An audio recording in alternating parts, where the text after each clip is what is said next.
भारत के लोग सबसे ज्यादा गोल्ड यानी सोने की खरीदारी धनतेरस के मौके पर करते हैं। भारत के लोग सबसे ज्यादा धनतेरस के मौके पर सोने चांदी की खरीदारी क्यों करते हैं? इससे भारत को नफा होता है या नुकसान? और इस हिसाब से भारत के पास कितना सोना होना चाहिए, जानेंगे इस वीडियो में सब कुछ विस्तार से। हेलो दोस्तों, स्वागत है आपका हमारे चैनल रियल टॉक्स पे। आज हम बात करेंगे धनतेरस के मौके पर सबसे ज्यादा सोना क्यों खरीदा जाता है और इस हिसाब से भारत के पास कितना सोना होना चाहिए। तो चलिए शुरू करते हैं। दरअसल धनतेरस के मौके पर सोना चांदी के बर्तन या सोने चांदी के सिक्के को खरीदने को शुभ माना जाता है। धनतेरस के मौके पर सोने चांदी के बर्तन या सोने चांदी के सिक्के सबसे ज्यादा इसलिए खरीदे जाते हैं क्योंकि भारत में धनतेरस के मौके पर सोने चांदी के बर्तन या सोने चांदी के सिक्के खरीदने की परंपरा रही है और इसे शुभ माना जाता है। और अगर हम बात करें कि धनतेरस के मौके पर हर साल कितना सोना खरीदा जाता है तो आप जानकर हैरान रह जाएंगे।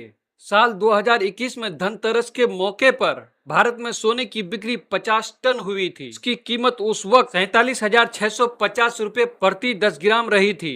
हालांकि साल 2020 में कोरोना की वजह से धनतेरस के मौके पर सिर्फ 20 टन सोना खरीदा गया था। फिर साल 2022 में धनतेरस के मौके पर देश भर में 41 टन सोने की बिक्री हुई थी और उस वक्त सोने की कीमत 52,000 रुपए प्रति 10 ग्राम थी। वहीं उस मौके पर करीब 400 टन चांदी के गहने और सिक्के बिके थे और उस वक्त चांदी की कीमत 72,000 रुपए पर किलो थी। उसी साल धनतेरस के मौके पर 25,000 करोड़ रुपए के सिर्फ सोने चांदी के गहने बिके थे। और अगर थक्का सोना, सोने चांदी के गहने, सोने चांदी से बने बर्तन, सोने चांदी के सिक्कों को सब कुछ मिला दिया जाए तो 2022 के धनतेरस के मौके पर देश भर में सोने की बिक्री 40,000 करोड़ रुपए के आसपास रही थी। हालांकि उसी साल ऑटोमोबाइल, कंप्यूटर, फर्नीचर, किचन का सामान, इलेक्ट्रॉनिक या मोबाइल वगैरह की बिक्री 20,000 करोड़ की हुई थी। फिर साल 2023 के धनतेरस के मौके पर 27,000 करोड़ रुपए का सोना बिका था और इसी साल धनतेरस के मौके पर देश भर में 50,000 करोड़ रुपए का कारोबार हुआ था। All India jewellers and gold Smith federation के चेयरमैन पंकज अरोरा के मुताबिक 2023 के धनतेरस के मौके पर 41 टन सोना और 400 टन चांदी देश भर में बिका था।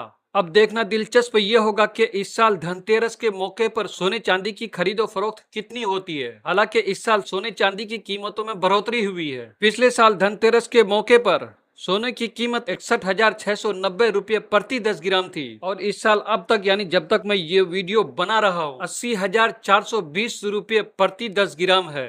हो सकता है ये धनतेरस के दिन घट बढ़ भी जाए। कुल मिलाकर देखा जाए तो धनतेरस के मौके पर देश भर में सबसे ज्यादा सोना खरीदा जाता है और इस हिसाब से भारत के पास कितना सोना होना चाहिए आप जानकर हैरान रह जाओगे। भारत के पास इतना सोना है कि बड़े बड़े विकसित देशों को भी इस मामले में पीछे छोड़ रखा है और इतना सोना सिर्फ भारत के पब्लिक के पास है, रिजर्व बैंक ऑफ इंडिया के सोना को छोड़कर। आगे हम आपको बताएंगे कि भारत के पास टोटल कितना सोना है। हालांकि इसके ऊपर मैंने एक वीडियो बना रखा है, चाहे तो इस वीडियो को भी देख सकते हैं, लिंक डिस्क्रिप्शन में मिल जाएगा। अब हम बात कर लेते हैं कि रिजर्व बैंक ऑफ इंडिया के पास कितना सोना है। रिजर्व बैंक ऑफ इंडिया भी लोगों की तरह सोना खरीद कर रखते हैं ताकि जरूरत के समय काम आ सके, जैसा कि 1991 में हुआ था। 1991 में जब देश में फॉरेन रिजर्व की कमी हुई थी उस वक्त रिजर्व बैंक ऑफ इंडिया ने अपना सोना इंग्लैंड में गिरवी रखकर फॉरेन रिजर्व की आपूर्ति की थी। 1991 की बात बताते हैं। पीपीपी के मामले में हम दुनिया के सबसे लास्ट पर थे, दुनिया के सबसे लास्ट। हमारे पास केवल 15 दिन का पैसा बचा था। इसलिए रिजर्व बैंक ऑफ इंडिया भी अपने बुरे वक्त के लिए भी सोना खरीद कर रखते हैं। रिजर्व बैंक ऑफ इंडिया ने 2017 से सोने की खरीदारी ज्यादा कर दी है। रिजर्व बैंक ऑफ इंडिया ने अप्रैल 2020 से सितंबर 2022 के बीच दुनिया में सबसे ज्यादा सोना खरीदा था। इस दौरान रिजर्व बैंक ऑफ इंडिया ने 132 टन से भी ज्यादा सोना खरीदा था। हालांकि साल 2023 में भारत ने बहुत ही कम सोना खरीदा था और इस साल अब तक 27.46 टन यानी 27.5 टन सोना खरीद चुका है। और इसी साल मई महीने में भारत ने 100 टन सोना ब्रिटेन से भी वापस मंगाया, जिसे भारत ने ब्रिटेन के पास गिरवी रखा था और यह 1991 के बाद इतनी बड़ी मात्रा में सोना भारत के भंडार में आया था। रिजर्व बैंक ऑफ इंडिया यानी आरबीआई ने ब्रिटेन से 100 टन यानी 1 लाख किलो सोना वापस मंगाया है। 1991 के बाद ऐसा पहली बार है जब इतनी बड़ी मात्रा में सोने की घर वापसी हुई। भारतीय रिजर्व बैंक के पास अब तक 846 टन सोना रिजर्व हो चुका है। यहाँ आपको जानना जरूरी है कि भारतीय रिजर्व बैंक के आधे से भी ज्यादा सोना विदेशों के बैंकों में बैंक ऑफ इंग्लैंड और बैंक ऑफ इंटरनेशनल सेटलमेंट्स के पास जमा है। अभी हम जानने की कोशिश करते हैं कि भारत के लोगों के पास कितना सोना मौजूद है।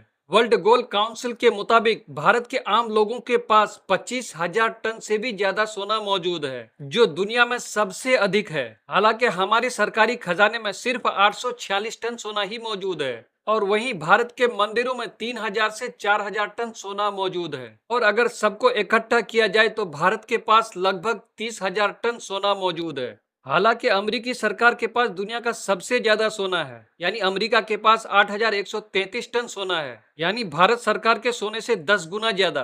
कुल मिलाकर देखा जाए तो भारत के पास सबसे ज्यादा सोना यानी 30,000 टन सोना मौजूद है। और अगर दुनिया के टॉप 10 कंट्रीज के सोने को भी इकट्ठा किया जाए तो ये अराउंड 24,000 टन ही होता है, जो भारत के कुल सोने से भी कम है। ऐसा इसलिए होता है कि भारत के लोग सबसे ज्यादा गोल्ड पहनना या गोल्ड को रिजर्व रखना पसंद करते हैं। गोल्ड खरीदने का ऐसा क्रेज और किसी देश के नागरिक में नहीं देखा गया है। और ये कहना गलत नहीं होगा कि भारत के लोग धनतेरस की वजह से ही इतना सोना खरीद पाता है।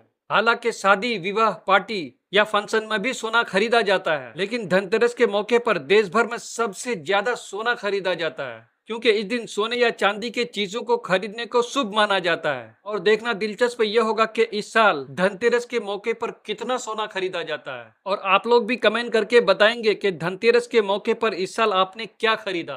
तो दोस्तों, ये थी कुछ जानकारी कि भारत के पास सबसे ज्यादा सोना क्यों है। आई होप कि मेरा ये वीडियो अच्छा लगा होगा। अगर वीडियो अच्छा लगा तो वीडियो को लाइक कीजिए और मेरे चैनल को सब्सक्राइब कीजिए। फिर मिलेंगे अगली वीडियो में, तब तक के लिए धन्यवाद।